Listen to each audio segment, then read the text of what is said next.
আমার কাছে মনে হয় কি গরম গরম ভাতের সাথে যদি এরকম কচু পাতা ভর্তা হয় তাহলে তার কোনো কিছুই লাগে না। আর সাথে যদি থাকে কালিজিরা ভর্তা তাহলে তো এক কথায় অসাধারণ। আর কালিজিরা ভর্তা তো জানেনই শরীরের জন্য কতটা ভালো।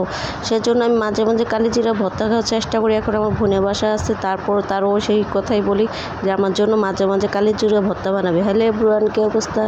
আশা করি সবাই ভালো আছেন, আমিও ভালো আছি। আজকে অনেকদিন পরে আপনাদের সাথে ভয়েস ওভার ভিডিও নিয়ে চলে আসছি। যেহেতু আমি ইদারিং গার্মেন্টসে জব করি, যারা আমার ভিডিও দেখেন তারা তো অবশ্যই জানেন ইদারিং আমার ডেলি 10টায় ছুটি হইতেছে। এর জন্য আপনাদের সাথে লং ভিডিও দিয়ে হইতেছে না, আমার নিজস্ব ভয়েস দিয়ে। তাই সেজন্য আপনার কাছে আন্তরিকভাবে দুঃখিত। যারা গার্মেন্টসে জব করেন তারা তো অবশ্যই জানেন যে গার্মেন্টসের জবটা কত কষ্টকর। মন চাইলে তো ছুটি পাওয়া যায় না, এটা তো জেলখানার মতো। যাবেন আপনি স্বাধীনতা, আসবেন অন্য স্বাধীনতা। তারপর যদি ছুটি না দেয় তাহলে আপনি কোনো প্রকারের ছুটি ছাটা পাবেন না। যদি কোনো দুর্ঘটনা ছাড়া তাড়াতাড়িভাবে যদি কোনোভাবে ছুটি চান, কোনোভাবেই ছুটি পাওয়া যায় না। কারণ যে গার্মেন্টস জীবনটা এরকম একটা জীবন, কষ্টের জীবন। যারা গার্মেন্টসে চাকরি করে শুধু তারাই বুঝে যে মন চাইলে কোনো কিছু করা যায় না। সেজন্য আমি কয়দিন ধরে 4-5 দিন হয়ে গেছে আপনার সাথে লং ভিডিও শেয়ার করতে পারি না। যদি যেটা দেই সেটা রাত 11টা 11:30 বেজে যায়। যেহেতু আমার আস্তে আস্তে দেরি হয়ে যায়, সে খাইয়া ভিডিও এডিট করতে অনেক সমস্যা হয়ে যায়। আবার রান্নাবাড়ার ভিডিও একটু মাঝে মাঝে আবার ভাগ্নি করে রাখি, সেটাই আপনাদের সাথে শেয়ার করি।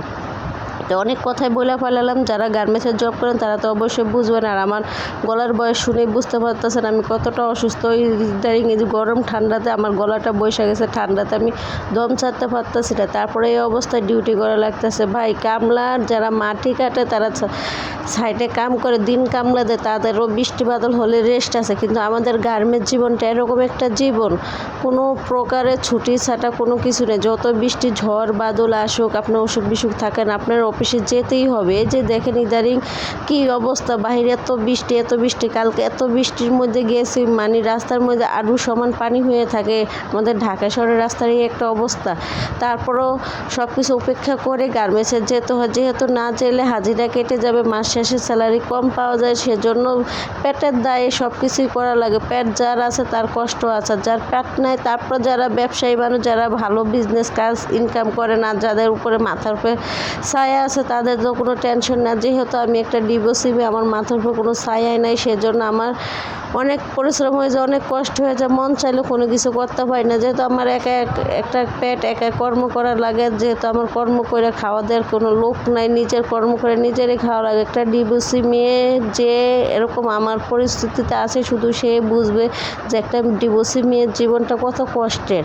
যার সাথে এরকমটা হয়েছে শুধু সে বুঝবে না। আর আমি বয়স জিতেছি এখন খুবই কষ্ট হয়ে যাচ্ছে। আমার গলার বয়সটা বসে গেছে, একটু ভালোভাবে ক্লিয়ার আসতেছে না। আর এমনি তো আমি ভালো করে কথা বলতে পারি না, গোছে কথা বলতে পারি না। যেতটুকু পারি সেতটুকুই আপনাদের সাথে শেয়ার করি। তো কথা বলতে বলতে এদিক দিয়ে কালিজিরা ভর্তাটা হয়ে গেছে, এদিক দিয়ে আবার কচু পাতা ভর্তাটা হইতেছে। কচু পাতার ভর্তার মধ্যে এখানে আবার কালিজিরা অ্যাড করা হয়েছে। কালিজিরা দিলে কি হয়, খুবই খেতে ভালো লাগে। বেশি করে রসুন পেঁয়াজ কাঁচামরিচ দিছে। তারপরে এখানে আবার আমি কি করতেছি, আমার আরেকজনের বাটি করেছে, আমি এখানে আবার ভর্তাটা গরম করে নিতেছি। তো আজকে ভিডিওটা এই পর্যন্ত। আল্লাহ হাফেজ।